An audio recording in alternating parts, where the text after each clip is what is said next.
بسم اللہ الرحمن الرحیم۔ السلام علیکم ورحمۃ اللہ۔ میں ہوں عرفان مجید اور آپ دیکھ رہے ہیں اخوہ ٹی وی۔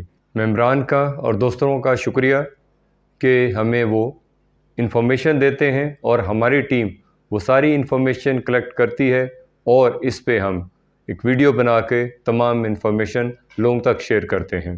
ہم نے federal employees cooperative housing society کے الیکشن کو ہر طرف سے اور ہر پہلو سے دیکھا اور عوام کو حقیقت پر مبنی رپورٹس پیش کی۔ جیسا کہ البدر انقلاب اتحاد نے دھاندلی کے سارے ریکارڈ توڑ دیے اور وہ چاہتے ہیں کہ کسی طرح آفس کے اندر بیٹھا جائے اور وہ جو پرانے ان کے کھاتے ہیں اس کو کلیئر کی جائے۔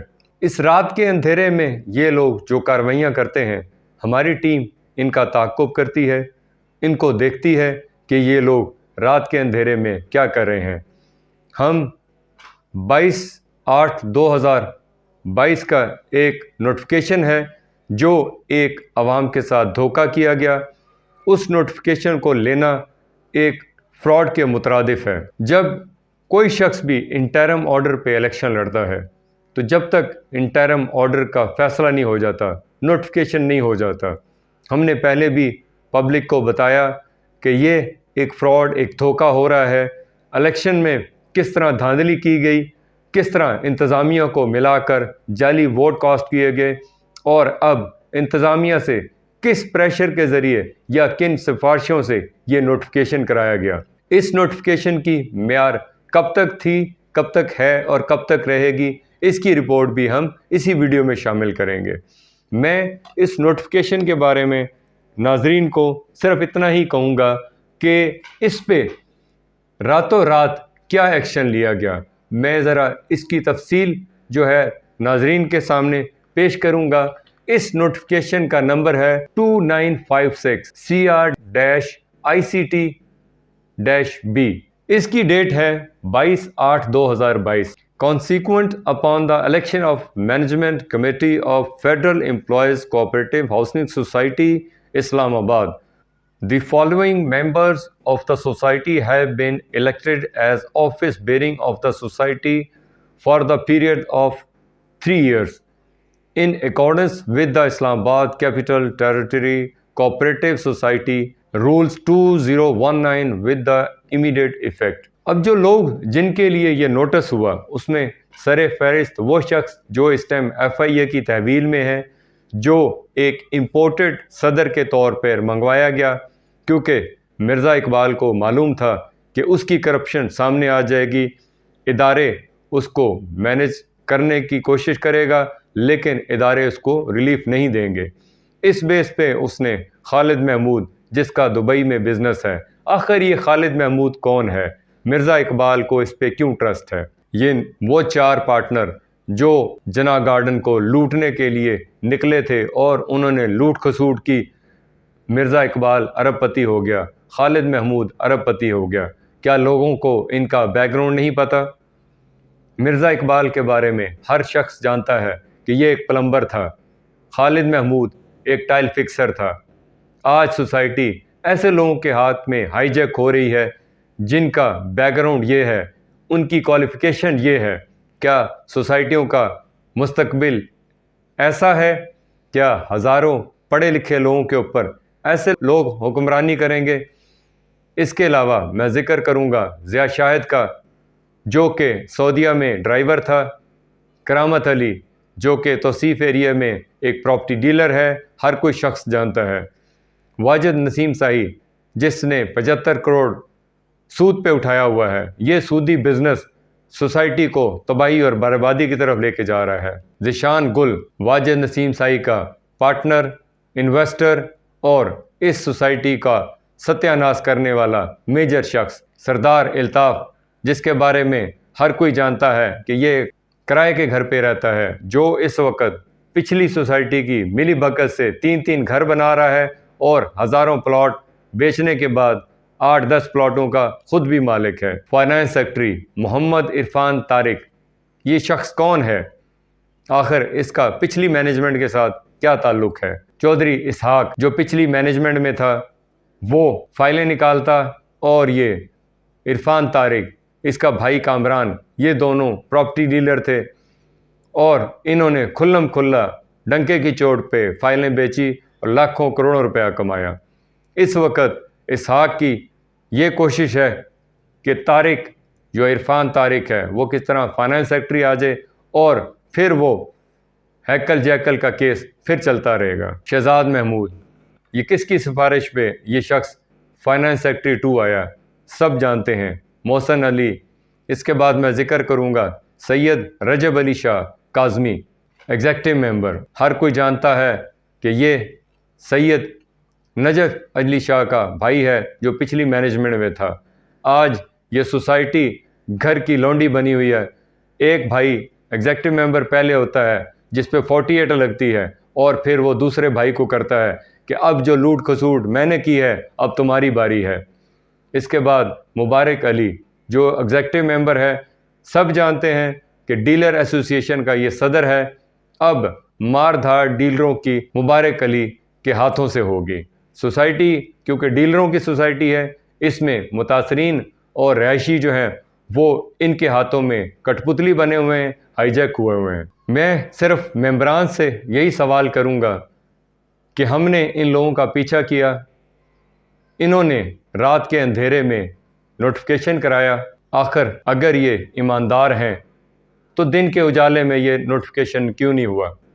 اور اگر یہ نوٹیفیکیشن قانون کی دھجیاں اڑا کر ہوا ہے تو اس کی عمر کتنی ہے؟ ہم اس کو تفصیل کے ساتھ ممبران کے ساتھ شیئر کریں گے کہ آخر سوسائٹیاں جو ہیں وہ مافیا کے ہاتھ میں کیوں چلی گئی ہیں، آخر ادارے عوام کے ساتھ کیوں ظلم کر رہے ہیں، آخر ادارے عوام کو ریلیف کے لیے بنے تھے۔ آج عوام کی تکلیف کا سب سے بڑا ذریعہ ہی یہ ادارے ہیں جنہوں نے عوام کے حقوق کی تلفی کی، مافیا کو پروٹیکشن کیا اور رات کے اندھیروں میں ایسے نوٹیفیکیشن جاری کرنا شروع کر دیے ہیں۔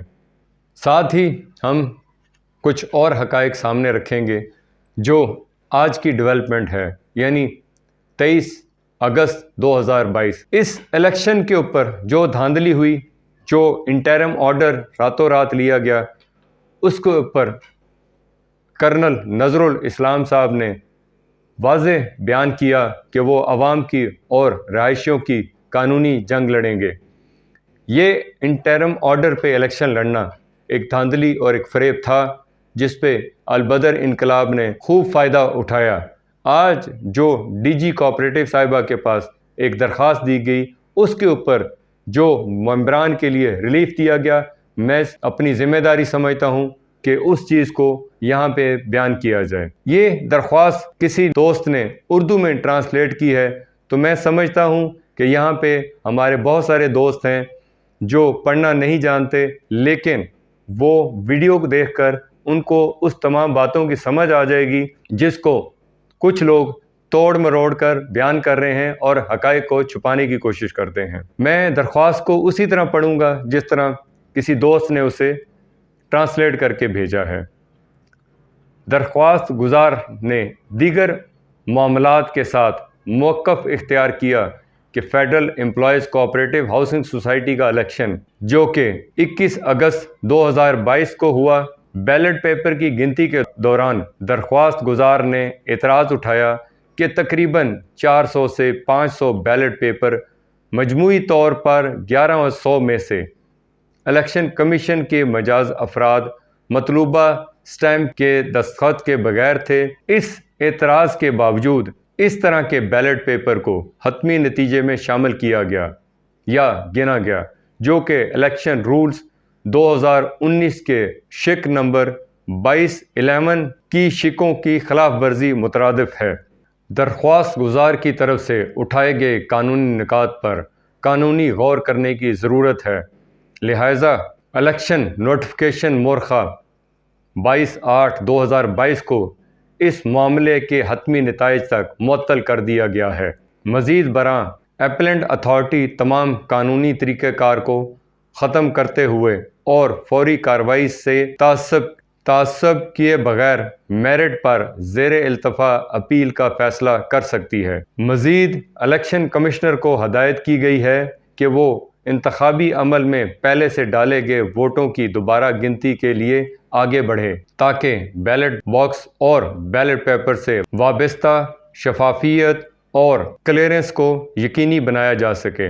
اس تناظر میں رپورٹ اس عبوری حکومت کے جاری ہونے کے ایک ہفتے کے اندر پیش کی جانی چاہیے۔ نوٹس جاری کیا جائے اور کیس کی باقاعدہ سماعت 6 سپٹمبر 2022 کو ہوگی۔ اس ڈی جی کوآپریٹو صاحبہ کے نوٹیفیکیشن کے بعد یہ بات کلیئر ہو گئی ہے کہ البدر انقلاب کا جو رات کے اندھیرے میں لیا گیا نوٹیفیکیشن تھا وہ کینسل ہو گیا ہے۔ اب جب تک کوآپریٹو ڈپارٹمنٹ اس کی رپورٹ شائع نہیں کر دیتا تب تک یہ سارا سلسلہ روک دیا گیا ہے۔ ان ساری بدعنوانیوں اور بد کرداروں اور ہیرا پھیریوں کا جو رزلٹ ہے اس کے لیے عوام سفر کریں گے، لیکن ہم اور ہماری ٹیم، اخوت کی ٹیم ممبران کے ساتھ ہے۔ ہر طرح کی سپورٹ اور شفافیت ہم عوام کے سامنے بیان کریں گے تاکہ حقائق کو سامنے رکھ کر فیصلہ کیا جائے کہ آخر اس الیکشن میں دھاندلی کی تناسب کس حد تک چلی گئی ہے۔ وہ لوگ جو رات دن پروپیگنڈا کرتے تھے کہ دوسرے لوگ کرپٹ ہیں، آخر ان کا کردار کیا ہے۔ ہماری اطلاع کے مطابق یہ چاہتے ہیں کہ رات کے اندھیرے میں سوسائٹی پر قابض ہو جائیں، عوام کی اینٹ سے اینٹ بجا دیں، عوام کو لوٹ کھسوٹ کر کے یہاں سے بھاگ جائیں تاکہ ان کے وہ مفادات جن کے اوپر یہ لوگ پھنسے ہوئے ہیں، دن رات ان کے گھروں میں پنچایتیں ہوتی ہیں، ان سے نکل سکیں۔ میں ممبران سے بھی چاہوں گا کہ وہ آپس میں اتحاد رکھیں، ایک دوسرے کا ساتھ دیں۔ ہم اکٹھے ہوں گے تو مافیا کا مقابلہ کریں گے۔ اللہ تعالی ہم سب کو اپنے حفظ و امان میں رکھے۔ السلام علیکم ورحمۃ اللہ۔